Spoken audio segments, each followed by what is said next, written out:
So with PhORCAS, from the student side, I really wish that all students or candidates would let me see when they're applying. I guess you can hide your application status. I would really like to see, even if your application's not complete, I would really love to see that on my end.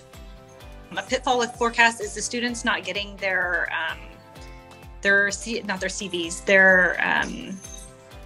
transcripts in on time. You know, I think one of the pitfalls is the extensive application process.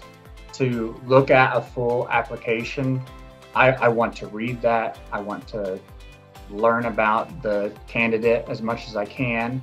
And if you go through it pretty thoroughly, I feel like it's going to take me like at least 30 to 40 minutes to really kind of peruse the full application and truly understand and try to get to know as best I can the candidate. And so when you multiply that times, you know, however many people that you have apply to your program, you know, you get into a bit of a time crunch between the time that they submit their application versus the time you're offering interviews and so forth. So, and then if you don't match the first round, you're going to get a whole new wave, probably even more applications that next time, and even less time to look through those applications. And so I think that's probably the biggest pitfall. You just got to figure out how to find the time to go through them thoroughly.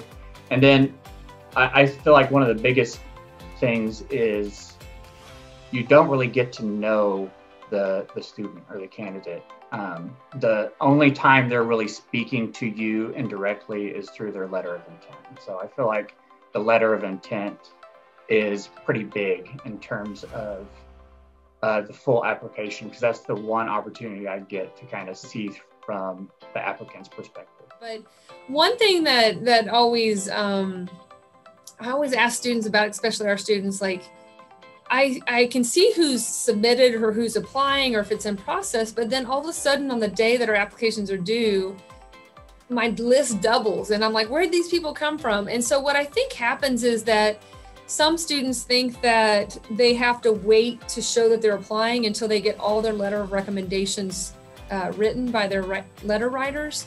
And that's really not the case. You can still submit your application and show that you're applying to that program without all those pieces there. So like if your transcript hasn't come through, we can still see that you've applied. If your letters of rec haven't all come through, we can still see that you've applied. So I think, you know, if you're going ahead and showing that you're applying, especially if you're sure you're going to apply to that program, then I would go ahead and do that, because then it's a surprise of all of a sudden I have my list doubles. And so I just, you know, wasn't expecting some of those people. So with PhORCAS, I think the number one thing that we see is that candidates don't fill it out. And so we end up having to rely both on the CV and PhORCAS rather than allowing PhORCAS to do some of the filtering that we would like it to do. And so especially in the area of presentations, publications, and work is really where it's helpful to know, because oftentimes we've seen candidates list their APPEs under their work experience. And so it's hard then to tell, was this an APPE or was it work experience? So when they designate it in PhORCAS, it helps a lot. I think another area in PhORCAS that can be challenging is the letters of recommendation. But that's really not something that applicants can control, but it's consistency of those letters between the different preceptors that recommend them. That can be a difficult thing to evaluate as well.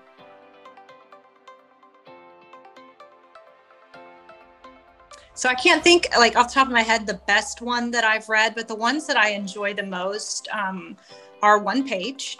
Okay. I like ones that get to the point pretty quickly, and those that kind of tell me why they are a good match for my program and how my program can meet their professional needs and goals for their future. Because if your goals don't match up with my program, it's not really going to be a good fit, and I can find that out in the letter of intent. So the letter of intent really, to me, kind of gives me an idea of who the person actually is in real life. it's like I said, it's the only time in the application process that they're really speaking to you.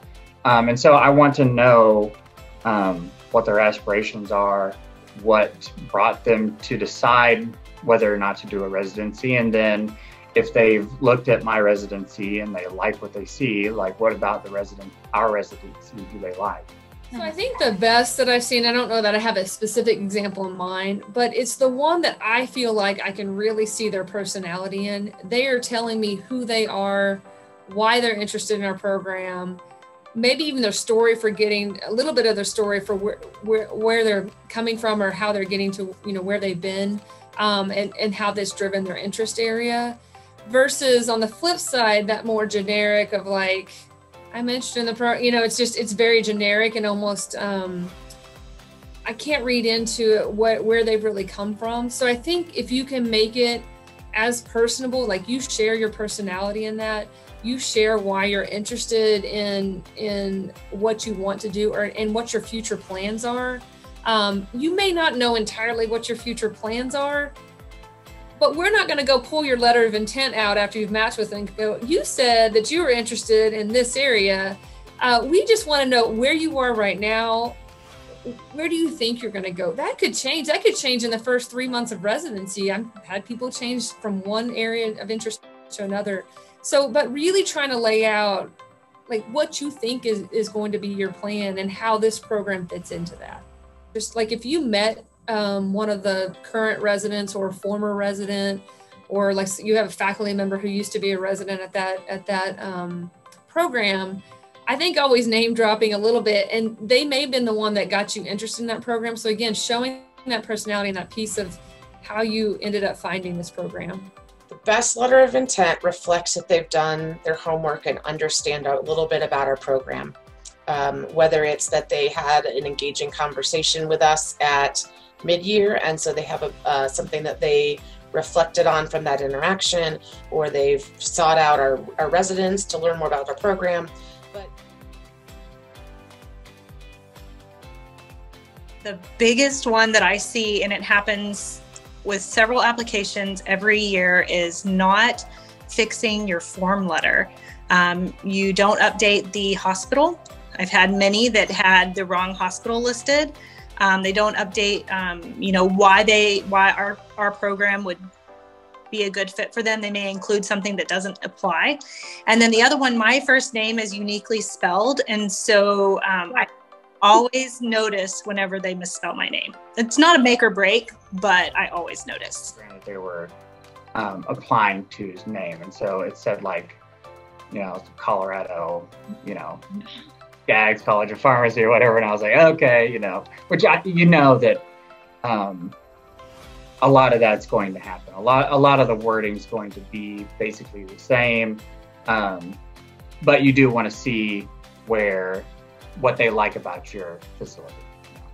So be really extra careful if you do that, or when you're like saving your letters of intent to make sure that it says like the right program's name, like in your document. So when you upload it, and then other things that if they're overly vague and it seems like they really aren't interested in your program, like if they're really interested in transplant or like psychiatry and your program doesn't offer those rotations, then you're like, well, what do they like about my rotation? Because if they want PGY2 in these types of areas, like they might be better served going to a different program. Occasionally you see someone address it to the wrong program. They forget to change the program name. Mm-hmm. That happens occasionally.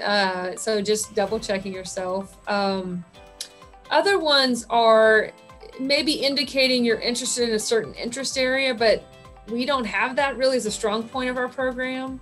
And so it may have been your interest area for another program, but you forgot to change it for this program. And so if you tell me, for example, at our program, if you tell me you're interested in psychiatry, I'm like, we don't really offer a psychiatry rotation. I don't think we're a great fit. So that's automatically going to, in my mind, bump you down that we're not the best fit for you, because, we don't want to have someone spend a year with us when we're not the best fit for them, and we don't want to take up a space for interviews if we don't feel like that's a good fit, because we can't meet their needs. And so I think really double checking to make sure that they truly have the interest area, and that you have the right names in your program.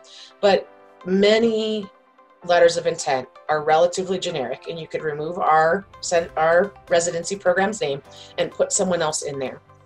And really what's important is to include in your letter of intent what you really are interested in, because matching with a residency program is just as much about the resident seeking a program that fits them as a program fitting the resident.